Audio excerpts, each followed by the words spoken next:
Hello, everyone, and welcome to this special lecture with the North Carolina Botanical Garden and the UNC American Indian Center.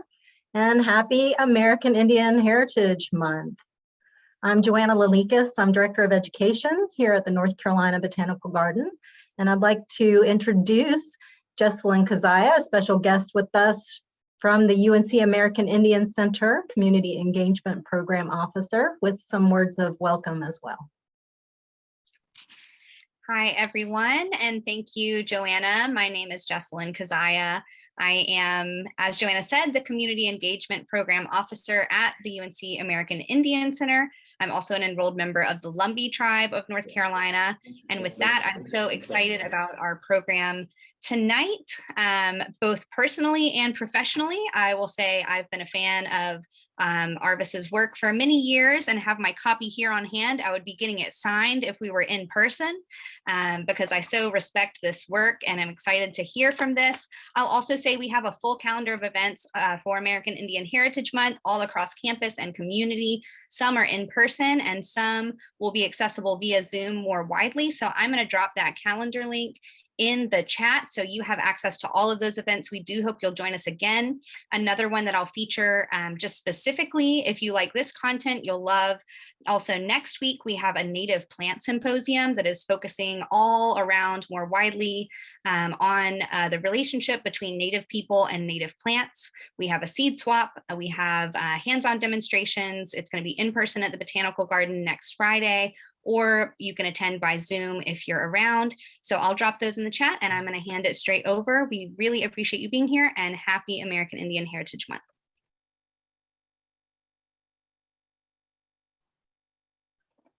Thank you, Jessalyn. I'm hosting the program from the North Carolina Botanical Garden, a conservation garden and a unit of the University of North Carolina at Chapel Hill, located in Chapel Hill, North Carolina. The North Carolina Botanical Garden and the North Carolina Botanical Garden Foundation acknowledge that the story told about the history of the land we steward has been incomplete. Before the Morgans and Masons, these lands were home to multiple tribes and the ancestors of the Occaneechi Band of Saponi Nation, who persist locally to this day. We acknowledge the Native people today, including many UNC faculty, staff, students who still gather, walk, hike, and engage with the habitats and gardens on this land. We recognize that at least one of the adjacent lands we steward, Mason Farm Biological Reserve, was first cleared, cultivated, and worked by Native Americans and later by enslaved African people. We invite you to reflect on individual and community roles and knowing the whole story about the land we each steward. So I'm very excited today to bring to you Mr. Arvis Boughman, a member of the Lumbee tribe, and Mr. Robert RedHawk Eldridge, member of the Saponi tribe, who will be sharing about North Carolina native herbal remedies. Before we get started, I have just a few other items to share with you. If you're in the Chapel Hill area, please visit us. Our display gardens and natural areas, details of hours and sites are available on a link in the chat. David Michaud is my partner in moderation today. He'll be assisting our speakers with Q&A. And now I'd like to introduce our presenters. As I mentioned, Mr. Arvis Boughman is a member of the Lumbee Indian tribe and the author of Herbal Remedies of the Lumbee Indians, as well as Chicora and the Little People, that reflect his Lumbee Indian heritage. Herbal Remedies of the Lumbee Indians details dozens of herbs the Lumbees have used for centuries to treat a variety of diseases from asthma to sprains. Mr. Robert RedHawk Eldridge is a Native American Indian storyteller, living historian of the early 1800 Cherokee. He is an enrolled member of the Saponi tribe. We are ready to hear the good words from Mr. Eldridge and Mr. Boughman, and Mr. Bowman's son Micah is with us as well tonight. So thank you so much for being here. I'll hand it over to you all.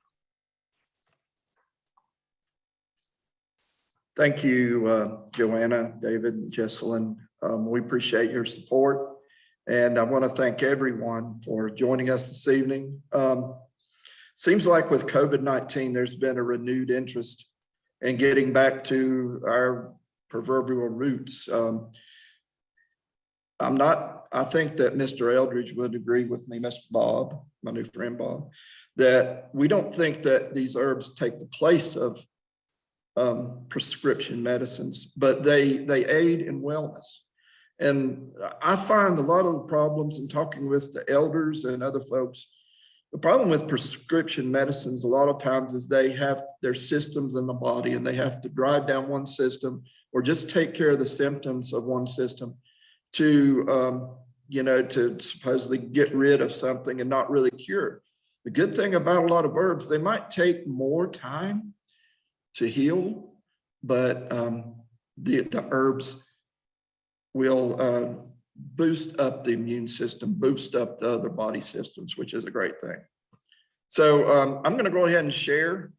I'm going to treat y'all to a welcoming song from my ancestors, the Cherokee people, and my son might be joining me, I don't know. But this is called, I just want you to imagine for a minute, if you were coming, canoeing down a river and you're coming upon a village and the folks don't know you're coming. And how would you announce yourself? You wouldn't say, oh, hey, I'm here. You would want to do something to announce your presence. And so we had several songs to help us do that. One is the welcoming song. The other one is a canoe song. I'm going to just sing the welcoming songs for you right now.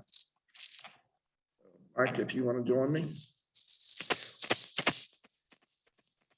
Way ya hey ya ho, way ya hey ya ho, way ya hey ya ho, way ya hey ya ho, way ya hey ya ho, way ya hey ya ho.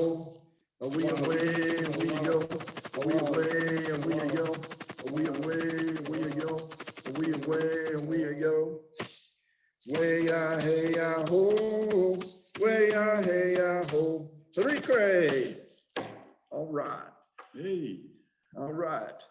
Mr. Eldridge, do you have anything you'd like to share to begin with? Well, let me just real quickly, as he said, I am Saponi.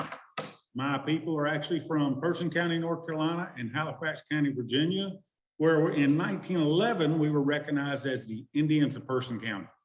Now, back in the 90s, we actually got to rename ourselves.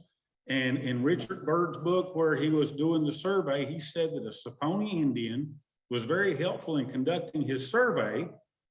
And I can still take you to Mayo Creek and still take you to High Plain, right there in Person County, North Carolina, Halifax County, Virginia, that he talked about in his book. But we're still there today. And the nice thing that I like to brag about is we are an unsurrendered tribe. Us and the Maharians are the only two unsurrendered tribes. The Maharians are on the same state line out toward the coast. If you call the BIA, Bureau of Indian Affairs, or Boss Indians Around, whichever one you want to call them, they know we exist. I'm not a state, I'm not a federally recognized tribe, I'm a state recognized tribe, but my tribe has never signed any compacts, treaties, or agreements with the United States government. That makes us an unsurrendered tribe. And I'm actually quite proud of that. But I would like to real quickly thank UNC for having us on board, and we'll get the show started. All right, Mr. David, we'll go ahead and this just, our topic today is going to be North Carolina native herbal and plant remedies. And I have a song from the Saponi Nation, actually Tulo Saponi. It was written originally by a friend of ours called Puda Fay. And she lives up in Saskatchewan, New York now. She was a member of the Eulali singing group back in the day. But I just thought this was a beautiful, it's called the Bird Song, or also Grandfather Drum Song. And it pays honor to our ancestors and also our creators. So if you would just, this, right here, I was looking at this, I'm sorry, Mr. David. Looks like Dan River, where a lot of our folks came from, Lumbee folks. As Mr. Bob was telling us about, this is, of course, our state, North Carolina. There is a lot we have more Native Americans than any state east of Mississippi, somewhere upwards of over 100,000 natives. In the red, you can see that, of course, where Mr. Robert and I and my son are, we're in the eastern band of Cherokee territory. Then the light blue, Carolina blue, is where my ancestors live, which is the Lumbee tribe, Robinson, Bladen, and Scotland County. Then directly to the east, we have what I like to call our sister tribe in the purple, the Waccamaw-Siouan tribe. Then going northward in Harnett and Sampson County, Mr. Greg Sampson and my friends up there, the Cohosh. And then going further north in the orange, we have in Person County, we have, in the orange, we have the Occaneechi-Saponi. And in the pink, we have Mr. Robert's people, the Saponi Nation. Then traveling east into the dark blue, Blue Devil Blue, I guess you could call it, that is the Halawa-Saponi Nation. They have the distinction, other than the Eastern Band, of having their own, I guess you call it immersion school. They do a fine job teaching the culture as well as, some of the language. I'm privileged and blessed to be able to work at the Gadua School and see one student and maybe two over there. And that's it's really amazing. They've got a sign in there, so no English spoken past here. And I've been amazed. I worked with a young man there today, and he could tell me the word for white, and he can read in Cherokee. That's really amazing. Then if you go and you look further to the east, far east, we have the Meherrin people. And so you can see we have a rich heritage, Native American heritage here. And a lot of, you notice in the yellow are not really tribal areas, but a lot of our people have moved to Greensboro and Charlotte and Fayetteville in search of work. I know one of my heroes is Lonnie and Ruth Rebels that moved to Greensboro, and really they organized the North Carolina Indian Unity Conference and the United Tribes of North Carolina. And they were strong advocates for the Indian people up in Greensboro. Next slide, please. This is our tribal seal. You notice that they have 4 colors. 4 colors are the 4 races of man, the 4 directions, also the 4 seasons.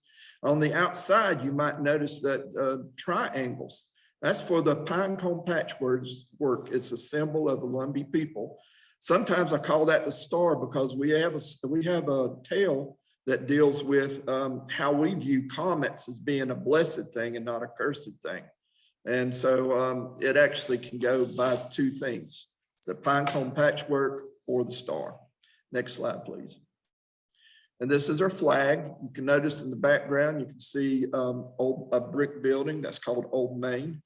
We were the first Native American tribe in the whole United States to establish college, a university for higher learning in 1888. We did this so that we could educate our own children to the best of our ability. We did that as to kind of help both men and women be the best teachers they could be for our young people. Next slide, please. Again, one time there was 3 school systems in Robeson County. That's a blessing. I'm going through a little bit of history because I want to let you know where we kind of come from. But at one time there was 3 school systems. There was Black, Indian, and white. I think Mr. Eldridge could verify this fact that before Brown versus Board of Education in the 1950s and 1960s, we had schools that were dedicated solely to the education of our Native American young people. I think Mr. Eldridge, was it the Saponi Indian School up in my mother and my 3 uncles actually attended the High Plains Indian School that was federally funded, was built in 1913. However, you hear a lot about boarding schools. This was an Indian school. They were allowed to hire their teachers from Halifax County, Virginia, and Person County, North Carolina, but it was a federally funded Indian school. Mm. That's good. And I know I think it was the Waccamaw Siouan had the Wide Awake School, and there was a Halawa School that had to shut down. So, you know, a lot of people view desegregation as being a positive thing, and it is, but to a lot of Indian people, it was kind of a negative because we kind of lost control of our ability or our right to educate our own young people. Well, the High Plains Indian School actually closed in 1968, which was right at the height of all, you know, civil rights movement and this equal education. My youngest uncle actually graduated from Roxborough High School. Wow, that's good. Next slide, please. So a lot of people question, you know, the Lumbee said, well, what's your tribal background? We are survivors. We're Native Americans as Lumbee folks. We were given the right to vote before 1938.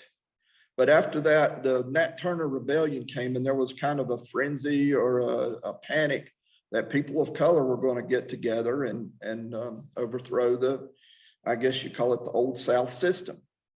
So what happened after that was what we call disenfranchisement. My people were forced into slavery, build fortifications around Fort Fisher and other places. That's called conscription. They were not allowed to testify in court. They were not allowed to send their kids to school. And even in Virginia, where some of our folks came from as well, they actually altered, Dr. Walter Plecker was complicit in this. He was a eugenist, and he altered thousands of records of Native Americans in Virginia to not reflect Native American, but reflect issue-free or mulatto or something else other than Native American. Next slide, please. So, we were able to regain our rights back in the 1870s. And if I can back up a little bit, the Robeson County area, my ancestors and Micah's ancestors were Sherall, and we also had Kiowa ancestors. And they moved from Jawara, downriver, and down to Virginia. During the what they call the plagues, there were 2 smallpox plagues that wiped out 80% of Native people in North Carolina. We didn't have any herbs to deal with this thing. So sometimes husbands would leave their families and not tell them a thing because they were afraid that snakes might lay on the path because they thought that the snakes were listening. I know that sounds a little interesting, but they wanted to get away from this plague so bad because every family lost somebody. 80% out of 8 out of 10 people died because of these smallpox plagues. So they were looking for places they could survive. One of those places were the swamps of Robeson County, up in Person County, Western and Cherokee. The Lumbee, we had so many people moving in during the 1700s, there wasn't an umbrella tribe that could encompass the Lumbee. The Cherokee were fortunate. They were large enough that they had elements of Saponi, they had elements of Catawba, they had different tribes moving in, but they kind of all incorporated under the Cherokee. But the Lumbee were a little different. We had some Tuscarora, some Saponi, some Sherall, some people from Nansemond came down and settled as splinter people down in the swamps of Robeson County. The lingua franca, or the language, was English. So the Lumbee, you know, they said, well, you've went as Cherokee, you've went as Siouan, you went as Sherall. Well, yes, we are all that. We are all those peoples. I can trace my lineage. I go back to the Sherall. Most of my people settled around the Saddle Tree area in Robeson County. So we Lumbee are the only federally recognized tribe without benefits. In 1956, the Lumbee law, signed into law by President Dwight D. Eisenhower, recognized the Lumbee as a Native American tribe. However, it was during this period of termination where dozens of tribes were being terminated. So there was language in there that said no benefits shall come to the Lumbee. 1987, the solicitor interpreted this as being termination language. But just recently, within the last 3 years, the solicitor revisited that opinion and said that he concluded that the last phrase did not terminate or forbid the relationship, federal relationship with the Lumbee. The only other tribe to be in this state of what we call legal limbo is the Salida del Sur, the Pueblo in El Paso, Texas. They have since regained their recognition. So that's one reason we are fighting for recognition. And if you hear about Lumbee federal recognition, hopefully I've been enlightening you just a little bit. Next slide, please. We Lumbee, we walk in all different walks of life. We have doctors and lawyers. You see the young lady on her left, we're people of the dark water, actually people of the pine. We value education highly. You see the middle picture, some of my good friends there, Madison Davenport, et cetera. Some of our wonderful Lumbee ambassadors that go around and share about the Lumbee culture.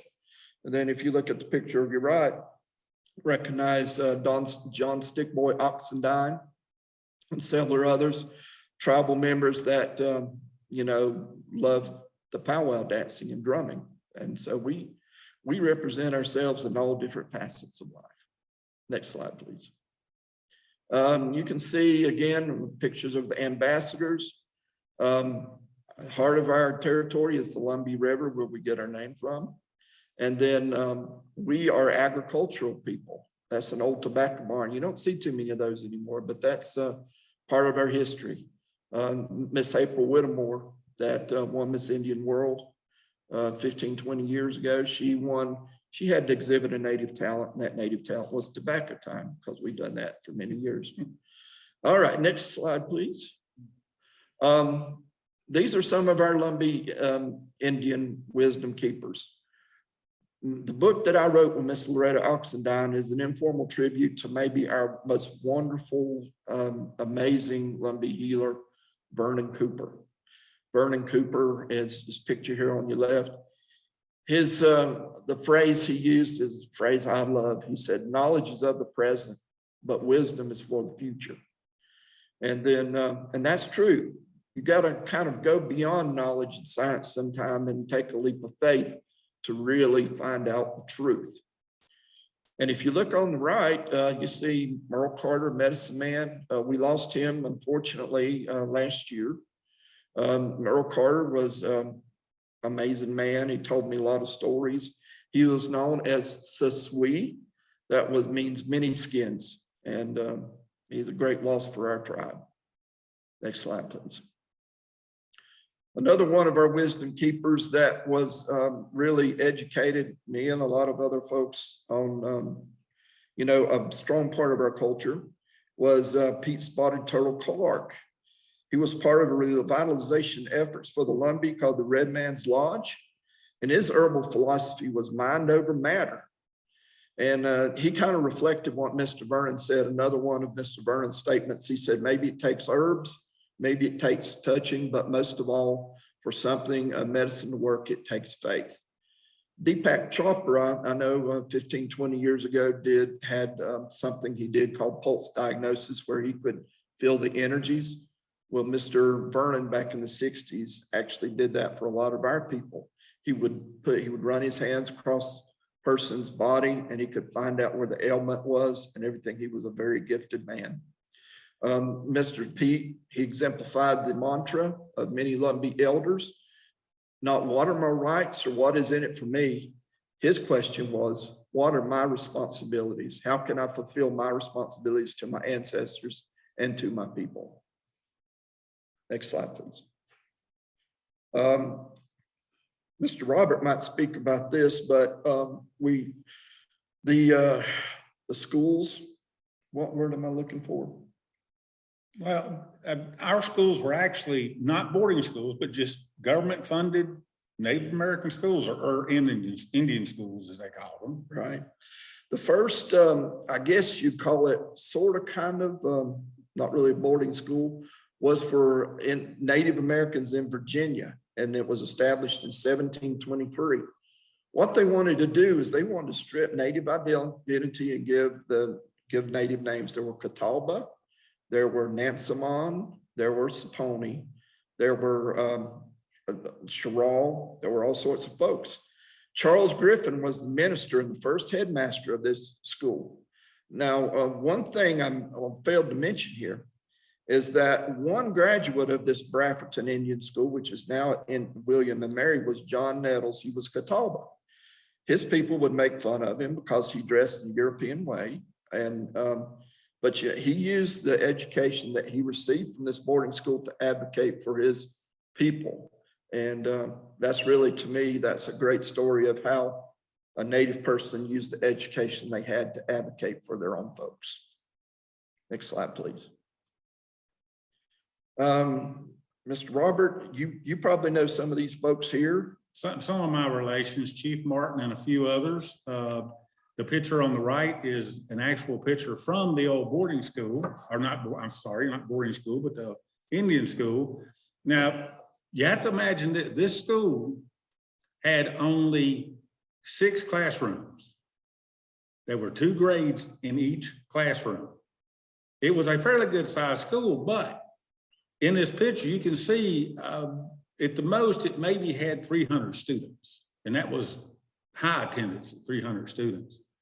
But with my people, like it said on the previous slide, we have been assimilated into the white culture for so long, we're having to relearn our language. We're having to relearn our songs. The 7 stars on our logo represent the 7 families. And those family names are primarily English names. Epps, Martin, Stewart spelled the old English way, Coleman. So unfortunately for me, a lot of my culture has been lost simply because of assimilation. However, on the other side of the coin, similar with your family experience, it kept us from being removed to Indian territory. That's right. We have to look at it that way. Mm-hmm. So we still maintain our land. It is not a reservation, but between the 7 families, we own a pretty good chunk of property. That is great. Next slide, please. So I know we're here to talk about herbs today, but I thought it would be good to give you a little bit of history of the Lumbee and the Saponi people, because we were the Indians left behind. We were the ones that were left behind after years. Is it 15? But I was going to tell you that there are specific varieties of plants that we use. One of the most interesting to me is the sunflower.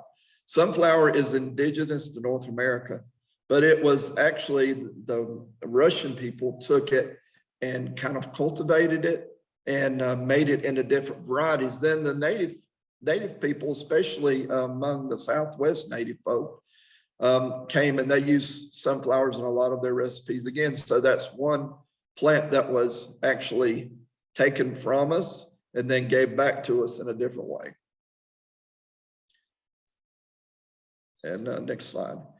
One of our 3 main food crops, at least among North Carolina Indians or Native Americans, were corn and the beans and the squash. We call those the 3 sisters. The way that you would usually plant that is that they would plant a variety of corn. Our Lumbee corn was red. They'd usually let it grow up to 6 inches, and then they would plant beans. And then the beans would use the corn stalk as the corn grew as a support. And then around the edge of the beans, they would plant the squash. Squash should have prickly leaves, so that really discouraged a lot of critters like raccoons from getting in the corn. Also, the beans provided nitrogen for the soil, and so they were kind of had a symbiotic relationship. I thought that was really ingenious, the way that our people would plant these 3 crops. I wanted to mention that. One more thing is that I'll mention this about the corn and the squash later, but a lot of the foods we used as herbal remedies were healthy eating foods. We'd use them not only for nutrition, but we would also use them for healing. Let me throw something right here. Environment dictates the culture. Now, what I mean by that is, here in North Carolina, here in the southeastern woodlands, we have the soil, the climate, and other factors in the environment to grow crops. So the Three Sisters were very important to us because we were not just hunter-gatherers, we were gardeners. If you look at other parts of the country, say the plains, their main source was meat.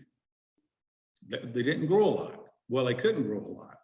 And then especially if you go out to, say, the plateau area, which is just basically the Salt Lake, those natives had to actually trade for a lot of their stuff.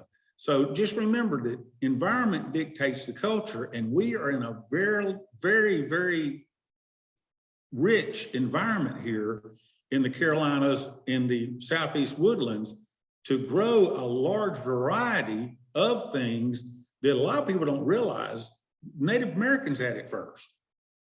You know, we grew corn, we grew squash, we grew pumpkins, we grew beans, we grew a large variety of things that then went back overseas and became main dishes in another country, but it came from us. Mm-hmm. Next slide, please. And there, like Mr. Robert was saying, there's a lot of naturalized, I call it naturalized foods. Like, for instance, the Dene people, the Navajo, they are very proud of their peach trees. Peach is, from what I understand, it was originally an Asiatic crop, but the Navajo had brought the peaches and adapted it to their environment. And their peach trees are a great pride to their nation. Another one is the Manamesquite apple. Apples, I think, are Asiatic as well, but these apples were adapted to the swampy southeast of hot, humid conditions, and they actually thrive there. And something I would love to see my people start growing is, the Manamesquite apple, because it is naturalized to the Robeson County area. If you ever go to a powwow, if you get there first, you'll notice that they bless the area with sage, sweetgrass, and sometimes cedar. And then they also do cleansing ceremonies, or we do, called smudgings. Now, one thing, this Azuria sage, I call it a hidden treasure because it is indigenous to Robeson County. You can find the seeds. The seeds are very well, they're available on a lot of like Baker, Heirloom Seed Company websites, etc. But to me, why do we need to go out west when we have an indigenous type of sage right here? Next slide, please.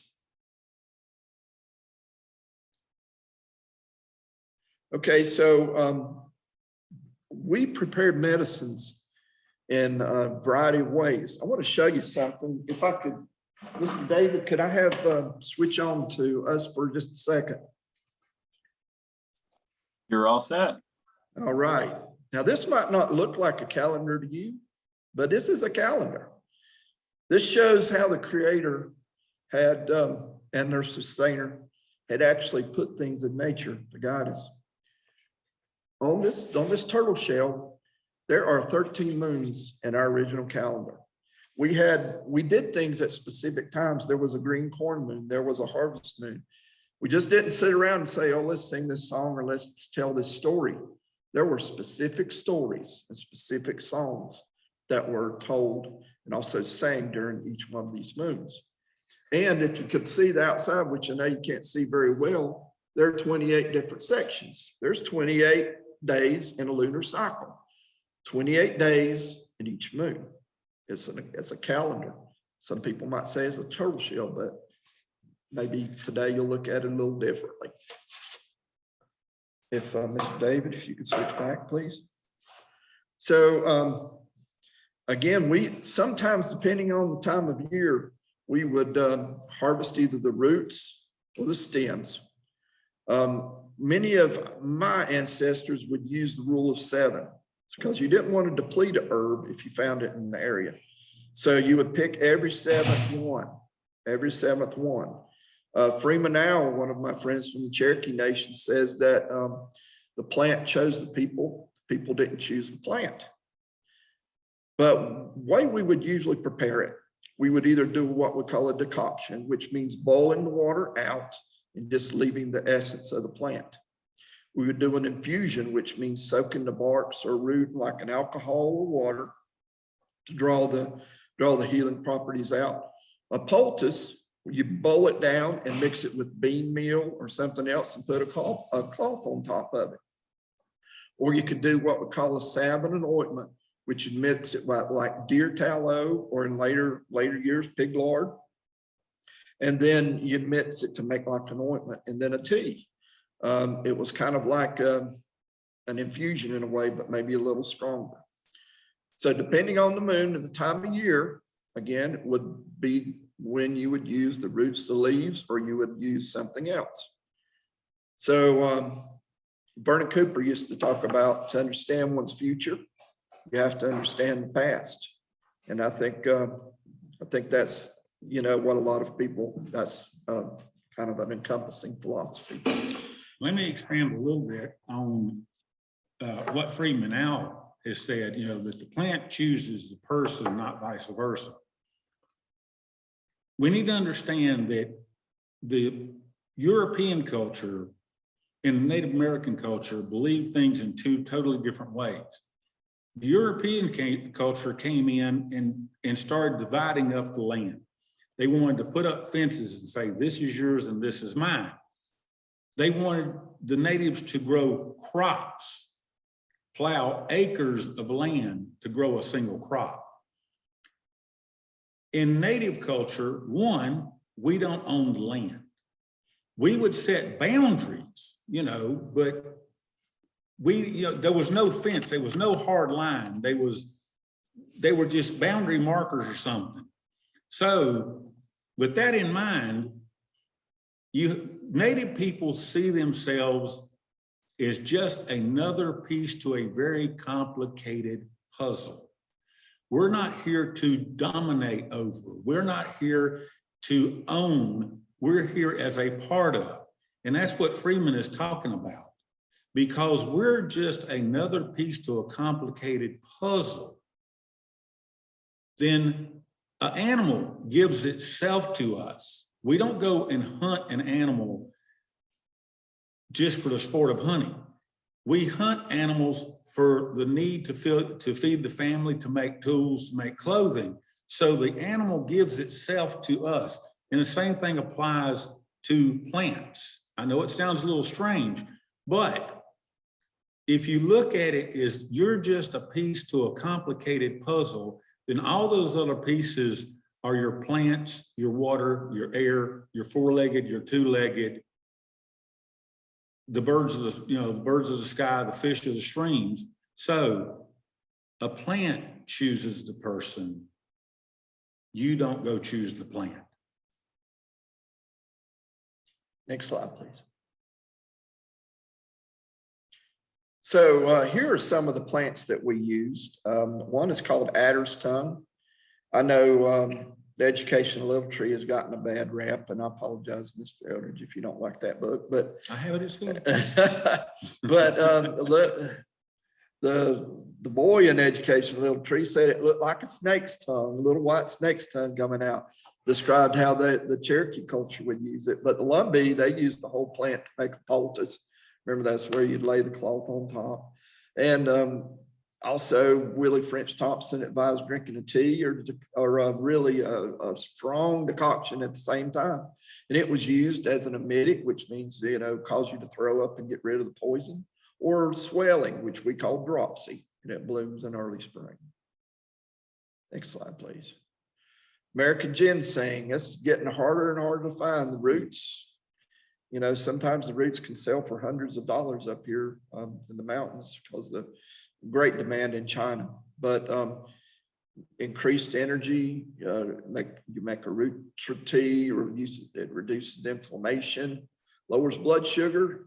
Turkeys love the berries. And you can tell at this time of year, or actually a little bit earlier, because they have really bright yellow leaves with they're kind of two that come out to the side and one goes forward, and with a red berry in between. One of the strongest astringents that we used in North Carolina was alum root. Many of our healers, our people, our medicine men would use the young leaves to treat stomach issues. Also, they mix it with golden seal. Cherokee also used this herb to treat hemorrhoids and dysmenorrhea or regular menstruation. It's found in a variety of soils, and this is one of the few herbs that I found that can be found all the way from southern Alaska down to Florida. Very widespread herb. Have you ever drank this? I have never drank alum root tea. No, I have not. Oh, when I was a child, I was at my grandmother's house up in Person County, and I don't know this for a fact, but I wish I knew more about my grandfather, because he kept this little cabinet in the house that we weren't allowed in, but yet people in the community would come get stuff from it. But anyway, my whole family got sick. And that's what we got treated with for our upset stomach.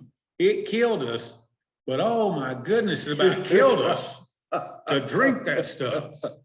So yes, I know exactly, because all of a sudden I'm like, oh, I know that little plant was all over my grandmother's backyard.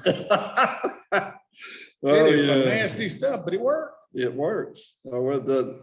Before, back in the day, and Mahk is a little bit, my son's a little bit too young to remember this, but I remember some of it that, growing up poor, you didn't have a chance to go to the doctor for every stomach ache or fever. You had to use what you found on the ditch bank or in the backyard. One of my friends, or former, he's passed now, Welton Lowry, he said, he was talking to me about a golf course near. He said there's enough herbs in that backyard to cure any ailment that you have, in that golf course. And that amazed me. That's one thing that I really remember about Mr. Welton. Next slide, please. American beech tree, it's called the Carolina beech. In our native Sweari tongue, it was called Yaptusi, which means that it's a tree, it's a tree that can treat a variety of things, such as rheumatism. And the Iroquois Confederacy mixed the decoction with bear grease for a hair tonic. We often use the tar obtained from the beech tree as to cough up phlegm. And beech nuts are valued by the birds and the animals. They absolutely love beech nuts. And I think there was a beech nut gum at one time, if I remember. Yeah. Remember that back in the day. Next slide, please. American pennyroyal. Mints, very valuable to native folks. Many Lumbee healers used it as an infusion to treat colds, headaches, and encourage onset of menses. They used it with pokeweed and sassafras. It was also used as a blood purifier. Spring tonic was really big among especially Lumbee. Anything you called that could thin the blood in the spring. Also, it was dripped into the ear for treatment of earaches. Next slide, please. This is a really interesting herb.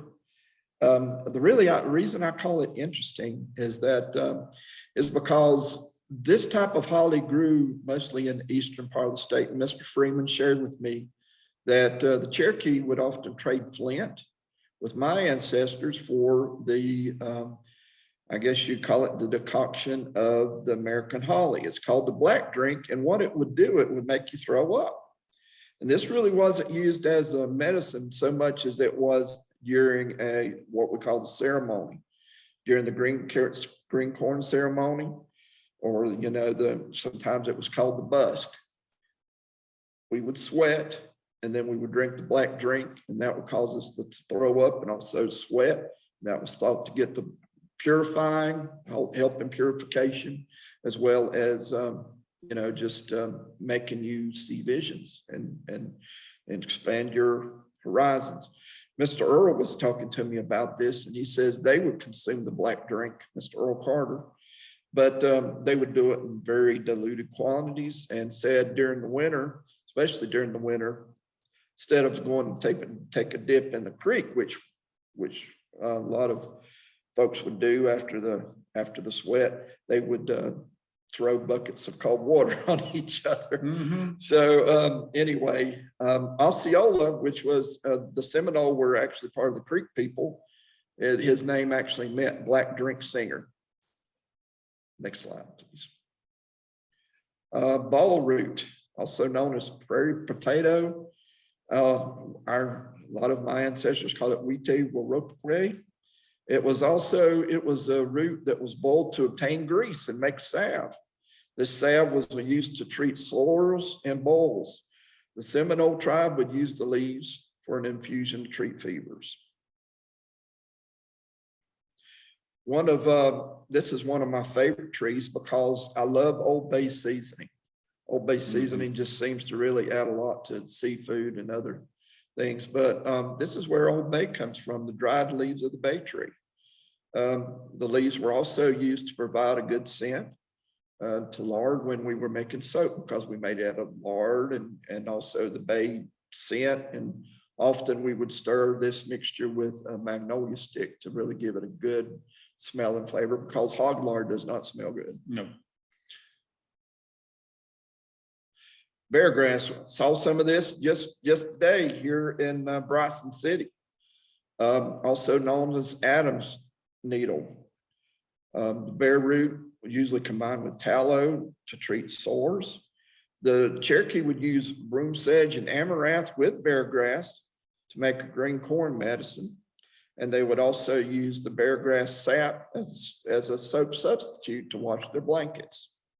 It has a lot of uses. Unfortunately, you know, in today's modern world, except for presentations like this, a lot of people just think it's another decorative plant. But that goes for a lot of plants that people see, oh, that's no, that's a medicine plant. Mm-hmm. And especially with bear grass was used in a lot of our things here in the mountains. And like you say, you know what to mix it with. It has a lot of different purposes. Next slide, please.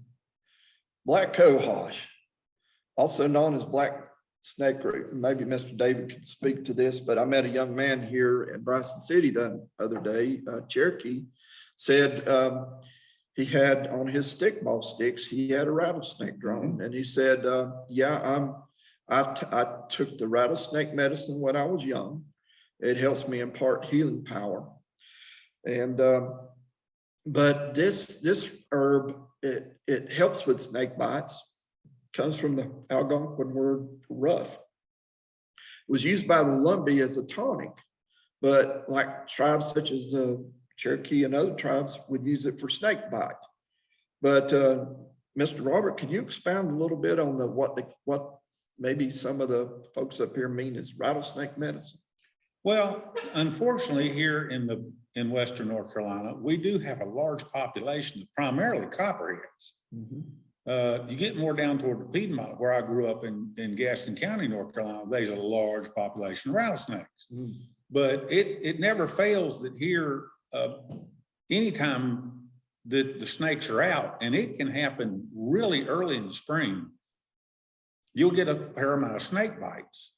And so we actually have a name of the rattlers, the rattler family actually does come from the rattleweed, and they're one of the holders of this medicine. But the rattlesnake medicine, you will see, like you said, you'll see the rattlesnake portrayed on a lot of Cherokee cultural items, because one, in traditional Cherokee, kind of chasing a rabbit here for a second, when we dance the powwow, we do not go clockwise like most people do. Traditional Cherokee will go counterclockwise, because we're not trying to avoid the bad medicine, we're undoing the bad medicine. And if you watch a rattlesnake coils counterclockwise. It's great. Next, please. Before we go into the next slide, we do have one question. Could you explain what you mean by use as a tonic?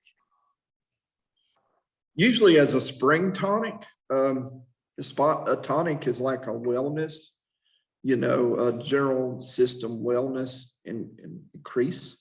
And also a lot of my people believed in thinning the blood in the spring.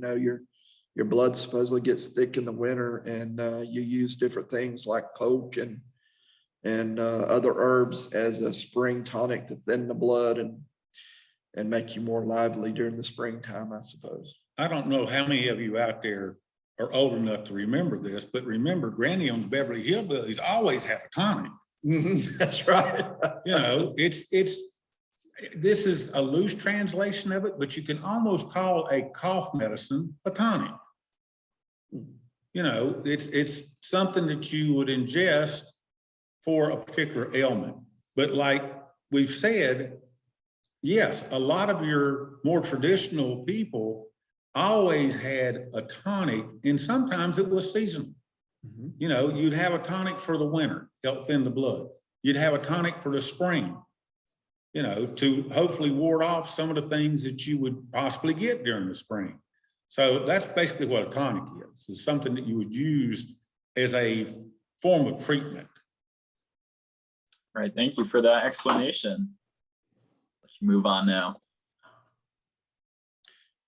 Now, one of the healing trees is the black gum tree. Lumbee really, I know Mike and I went to visit a friend of ours, Mr. Lynn Jacobs. He's called Nume Nemu, which is a little bear. But he values his sweet gum trees, and the sap from sweet gum is antiseptic. You slice it and it just bleed gum, and that's what you put on your cuts if you have one close by. A lot of people use those sweet gum tree little nettles as Christmas decorations. But the black gum, the yabibi tree or the movable tree, the bark was used to treat diarrhea and milky urine. Also, the barks from the root bark was used to treat colic, cramps, or worms. It was all often mixed with gall of the earth as a tonic or another tonic or tree to treat high blood pressure. Next, please. We have a lot of these up here in the mountains. They will almost knock you out if you walk under a tree. Now, we love the black walnut tree in Lumbee country because we have a lot of slow moving water, a lot of with pockets. We could take the bark off the black walnut tree and stir it up in one of those pockets of water down in the swamp, and the fish would just float to the top. Because the black walnut bark is a type of a stunning poison. In fact, if you notice, if you ever notice the black walnut tree and like poison ivy is trying to climb up, usually 9 times out of 10, the poison ivy will not last more than 1 year because it cannot stand the poison in the black walnut bark. The husks are the same way, they're poisonous. But we all know what from eating black walnut pie and black walnut muffins or whatever, that the inside the black walnut husk is a good nut. It's a good thing. And it does make a beautiful dye. Yes, a good brown black dye, doesn't it? Yes, sir. Next, please. Bloodroot. I don't know how, there's some in the east, but mostly bloodroot grows up in the mountains where it's more moist. But its dye is used to make orange, dark, and burgundy baskets. Vernon Cooper recommended a saphida and the sweet gum tree resin and bloodroot and maybe an ounce or 2 of whiskey. I guess that would help you feel better whether you were cured or not, to treat shortness of breath. He also used bloodroot and a lot of other medicines. I think the next video shows one of my great friends, Miss Isla Hatter. one of the most talented herbalists and wildcrafters that I've ever seen. She's talking with a good friend of hers, which is Mandy Swimmer, about bloodroot and also another tonic that the Cherokee call weaselwood. All right, Boneset, it's an herb that grows all over North Carolina, used for sore throats and flu. Mr. Vernon suggested an infusion also for a mild laxative to help older people, which older people need that sometime. Next one, please. Sure. And just so you know, we have about 25 minutes remaining.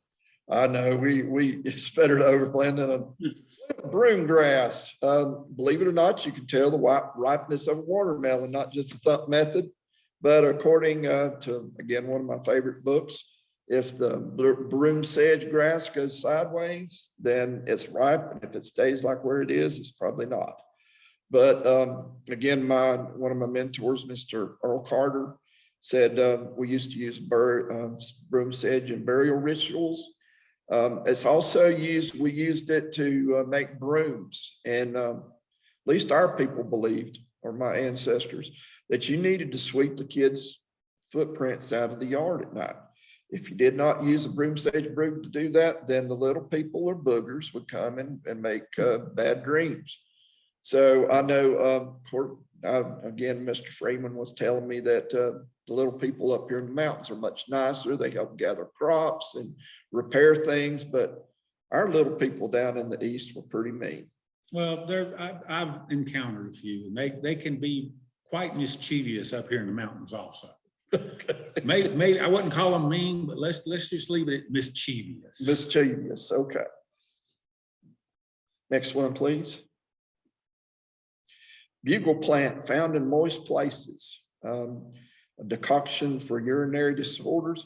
An adopted member of our tribe, he was Cree from Canada, stated that he would use the decoction to eat, that his people would use this plant to ease pain after childbirth. Next one, please.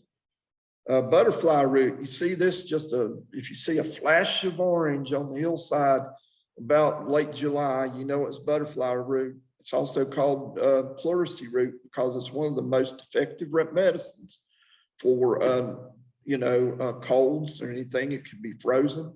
We call it tupanene, which is butterfly medicine, treats dysentery and respiratory ailments. Butternut, one of the best woods for carving is butternut. Makes a great black dye.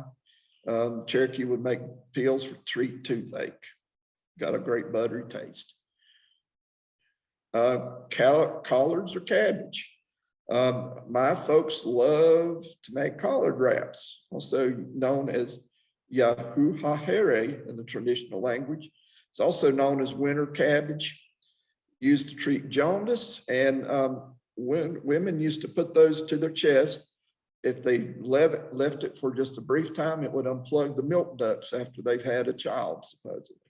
And then, but if they wanted to dry up the milk, they would leave the cabbage or the collard leaves there for a longer time.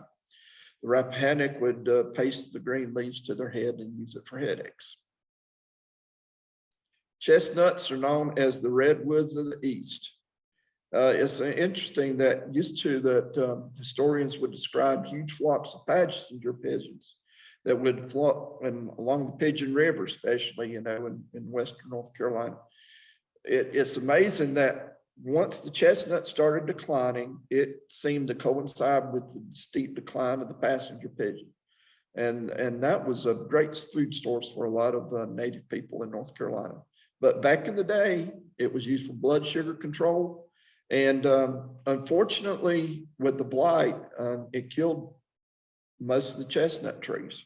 They're trying to mix it with a Chinese variety that's resistant. But what will we do at Christmas without singing the song, Chestnuts Roasting Over an Open Fire? None of the kids know about what that is. So I'm really hoping that the chestnuts come back. Cattail. Lucy Mae Hammond's one of our Lumbee healers. Compared this to the softness of rabbit fur. Roots can be peeled and dried and made into flour. And I think one of our presenters was talking about but they're having an interesting discussion next week. I think Miss Jesselyn was talking about weaving cattail mats, that sounds like it's going to be a great presentation. I hope that a lot of you will try to make it for that. Next one, please. One of the sacred woods is cedar. Ancestors Lumbee revered this tree. They would burn the wood, but I don't think a lot of Cherokees would burn the wood. I heard from an elder one time, they felt that they believed that the blood of an evil medicine man had stained the wood, and that was one of the woods they didn't feel like they would be able to burn, but Lumbee do. And 4 sacred herbs: cedar, sweetgrass, sage, and tobacco. Next one, please. Again, chestnut. Next one, I'm sorry. China berry, one of those naturalized plants. We used it, I don't know why I said cornbread there, but we used it in a lot of bracelets and necklaces.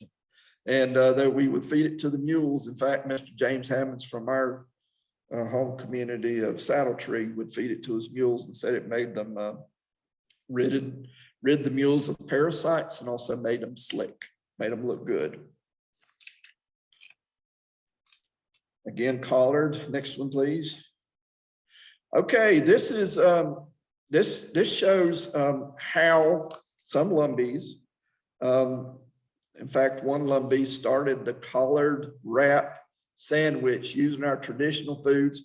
One of my good friends, Melinda Maynard Lowry, discusses how Southern cooking is related to Native cooking in there. And all right, good old collard sandwich. One of the 3 sisters, Shalu, we called it Coos in a lot of my ancestors' language. We had a lot of corn. We had our first corn was red. We grew Jimmy red corn as a flour corn, and we also had a few Safoni folks that brought the Tutelo corn, which had a maple type flavor. Later, we had white gourd seed corn. We had Sea Island flint corn and yellow Lubbock corn. David Shields he was really instrumental in bringing a lot of our corn back, especially the gourd seed, Sea Island, and yellow Lubbock corn. We used to use the silks from the corn to treat kidney and bladder stone, colic in babies. The shuck tea is good. It's good. And we used the cornmeal to rub, if we had a skin infection or something, we'd rub it vigorously. It kind of was a little abrasive, and it would help with skin infection. Use the rotten grains of corn for all that also, and hominy. And again, that's good old Southern native cooking, but it's also translated into, I guess, good old Southern cooking later on. You want to add anything? And one of our creation stories actually women came from corn. When one of our creation stories, when the creator decided man needed a mate, man laid down and a cornstalk grew from his chest and become a woman. And here at Cherokee Casino, we used to have a large statue of a woman with cornstalks around her, and it was named Shayla. Well, that's cool. That's good. Next, please. Colt's foot. Looks like a dandelion. It's called Son Before the Father because usually the leaves do not open until the flower blooms. We made asthma teas and cough syrup from the roots and the flowers. Next, please. Comfrey, known as the ealing herb, also ass ear, talking about donkeys. Said her father, Gertrude Allen, one of my friends, said would made a lot of herbal treatments and would treat swelling and heart ailments. Next, please. Cultivated tobacco, not only an herb, but also a gift. I remember first time I talked to Mr. Earl, I said, Mr. Earl, I hadn't met him before. I said, Mr. Earl, would you please tell me a story? I want to hear some stories from our people. And he said, no. I said, what? He said, you need to learn that when you approach an elder, And he did it in a kind way, that you need to give them a gift, an honor, you know. So you can use tobacco. I could have used tobacco for this, but he said he wanted, you know, somebody told me he liked Diet Coke. So I came back the last night, and before I approached him, I put down a 6-pack of Diet Cokes, and he smiled at me and said, "You're learning." So and he shared some stories with me. We became good friends after that. And there's where your people and my people are very similar, because one of the reasons, I don't think either one of us, but I know for a fact that with the Saponi people, we were not part of a removal. One, because we had assimilated into the white culture, but we grew and still grow premium leaf tobacco to this day. We don't grow it like we used to, but when I was a kid, we grew fields upon fields of what we call premium leaf tobacco. You didn't cut it off by the stalk, and like you said, the tine, you picked the leaves, you brought it in by the mule, and you had, my mama was a hander. Mm-hmm. She would pick up 3 leaves at a time and hand it to the tire, and you'd put 7 bundles of the 3 on the stick, then hang it in the barn, a gas-fired barn, to cure it. Mm-hmm. But yeah, again, it's used as a gift. I fortunately for myself had been gifted a lot of ceremonial tobacco or tobacco bundles, and they all mean a lot to me. But tobacco not only is ceremonial, but I honestly think that it really helped save a lot of mine and your people, because we were selling this during a time where tobacco was a very important crop, and we grew some good tobacco. Mm-hmm. Next, please. A daisy, again, a flower that is seen in a lot of gardens, but also, again, a medicinal plant. Next, please. Dandelion. There used to be this commercial, use Roundup, where the guy attacked a dandelion. And I had to sit there sometimes and just shake my head. He said he has no idea what he's killing, because you talk about one of the most important and useful healing and just nutritional herbs is dandelion. Our people believe that you could tell a lot, the creator, again, intelligent design like the turtle shell. You see that the dandelion is yellow. Well, then when you think about yellow, you think about urine, the urinary tract. That's what the dandelion. If you see like something that's red, like a bloodroot, then it has something to do with the circulatory system. You know, so the herb, actually, the way it appears has a lot to do with its function. Next, please. Devil's shoestring. It was a lot of times Mr. Cooper, when he would love to go fishing in swamps, and when he wasn't using the black walnut bark to make the fish rise up to the top, he would rub it on his hook, and it would encourage the fish to bite. Along with the vivarium, which is the gourd inside, our people would use a lot of times the flaky inside of the gourd to encourage the fish to bite. But Cherokee would a lot of times use it to rub onto their limbs before a stickball game, and it was thought that it would toughen up their limbs for that. The Catawba Nation used it for rheumatism. Dewberry is another type of blackberry that grows close to the ground. It's antidiarrheal and helps in fevers. Next, please.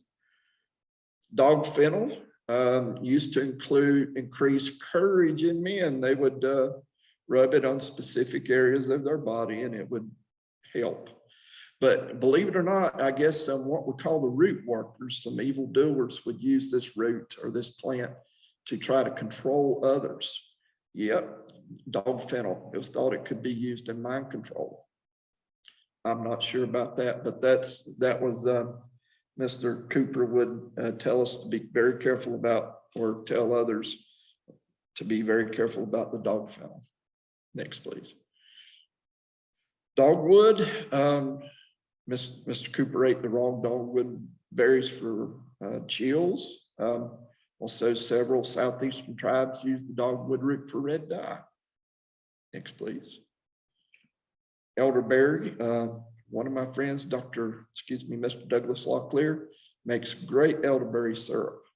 It is one of the greatest immune boosters known. It also helps with swellings, and also the Cherokee used elderberry as burn dressing. Do you know anything specific about it? Well, like you say here, it has become a very popular medicine, over-the-counter medicine, because it does affect the immune system, and it's good for a lot of different things, you know, depending on how you want to use it. But it also has a pretty good taste to it, as opposed to some of the stuff we talked about. Yes. All right, we got about, let's see, this is eyebright, elderberry. Next one, I might have repeated a few slides. False Solomon seal, next one, please. Field thistle, strung like beads to help teething babies, looks like a dandelion. Next, please. Fringe tree, the bark is used as an astringent for my severe cuts. I wanted to mention, I'm not trying to, I've been up here, Mr. Eldridge works with Cherokee children and non-Cherokee children as well, and I do too. I would say that this is probably part of his story too, but I'm up here trying to build some bridges. Our governments have disagreed, you know, lately. I think it's a money issue, but anyway, it's nice to see how we the sameness of people, you know.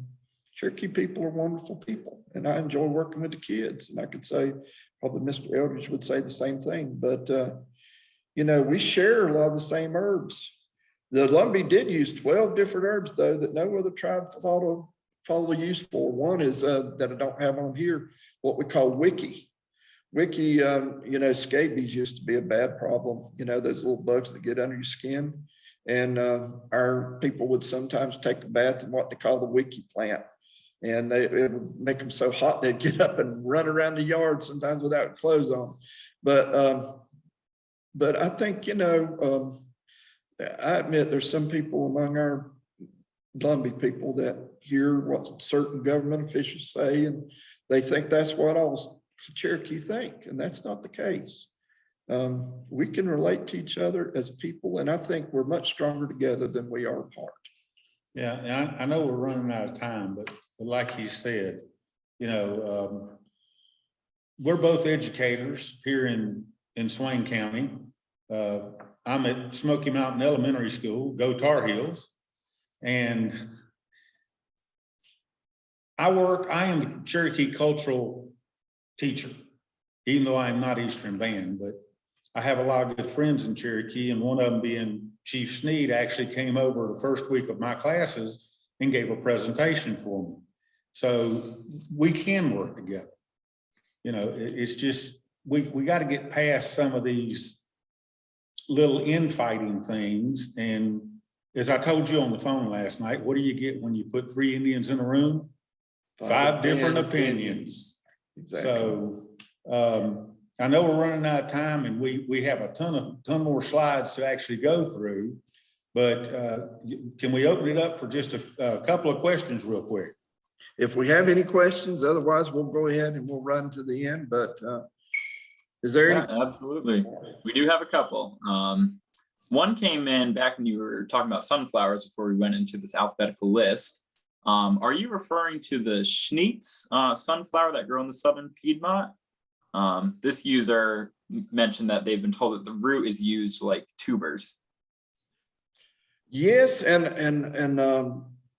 just that's the Southwest is mostly where they use the sunflowers. We just Lumbee, I know, just use them as mainly decorative plants, and I like to eat the seeds.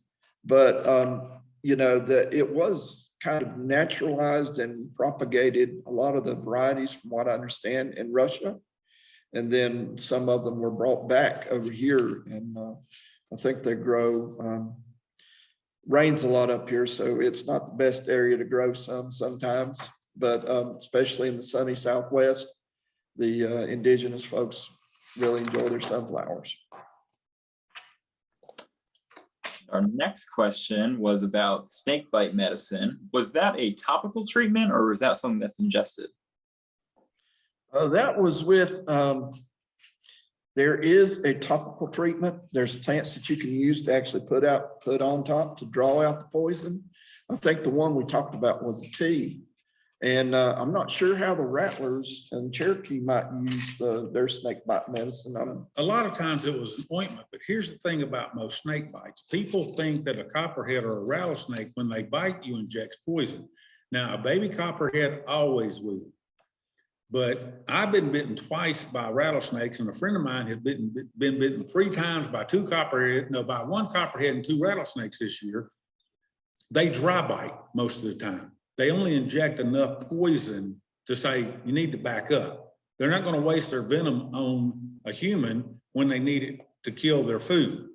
So yes, a lot of times it was just a topical ointment that you would put on the bite to keep it from swelling up.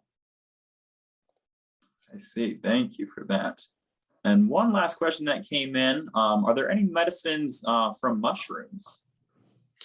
Yeah, if you could flip forward, and mushrooms, I admit, a little bit more gourds, you know, the hawthorn, heartleaf, hickory, horehound, ironweed, Joe Pye weed, mullein, jewelweed, mullein, mushrooms. Yeah, I was talking with one of my friends, Miss Walking Stick over here, and being so moist up here in the mountains, there is what they call Wanigat mushrooms. Wishy grows. You can see far left. That's an example of a wishy mushroom. And usually after a rain, from what I understand, near a tree trunk or close to a tree trunk, there's what they call the wild slicks mushroom. And yeah, so fried, they're wonderful. Really, the wild slicks are wonderful fried. I've never had any myself, but she was telling me how good they were fried up, and it sounded wonderful. It's a delicacy. Question from Joanna and myself. Would you be willing to have us share this presentation with registrants since we're not going to get through the whole thing tonight? Yes, please. Okay, we can definitely do that. And do you have maybe 2 or 3 plants that you want to highlight as we wrap up? I would like to go down to the poke, and you know, our people use poke, but the Cherokee also used pokeweed. We used oak to, you know, for acorn flower. Maybe a few more slides down. Maybe as kind of end this up, we could go. I hope we didn't lose the poke. I saw poke in there. It may be out of order. Yeah, pine pips. There it is. There you go. Now the next one should be a video, and it's really interesting to me how it kind of shows how a family gathered the poke and prepared it. You really have to be careful because the poke is poisonous, and unless you boil all that nasty stuff out, all that poison. I guess if I would talk about another kind of end up, mullein was talking to me. He asked me what I knew about mullein because he said it had implications with the respiratory system and COVID-19. I said, I don't know about that, but I know that Lumbee used to use the flowers and also the leaves for asthma and a lot of respiratory ailments. So, and I'm sure the Saponi and Cherokee. We called it mule's ear. Mule's ear, yeah. We called it mule's ear. I'd like to say mullein. I have a friend of mine, David Grasty, that's likes to say mullein, but I'd like to call it mullein. Well, I think that's a good stopping point for us. We're at 8:03 now, but I will invite Joanna on if she has any parting words. Hello again. Thank you so much, Mr. Boughman and Mr. Eldridge. This was really wonderful. I learned so much, and I appreciate all you shared about your culture and the plants. So wonderful to hear from you all. Jessalyn, do you want to say any parting words as well? Just wanted to say thank you. This was such a fantastic program. Like I said, both professionally and also personally. This is a subject I was really interested in, and thank you so much to both of our speakers. Your son, I know, is still beside you. You had some other family in the room, so really appreciate y'all taking the time out. I know I could have sat and listened for so much more time, and so I'm really looking forward to seeing the other slides, and hope that we get to be in the same space and hear more from y'all as time comes. So thank you so much for being with us tonight. Thank you. Thank you. I appreciate this opportunity.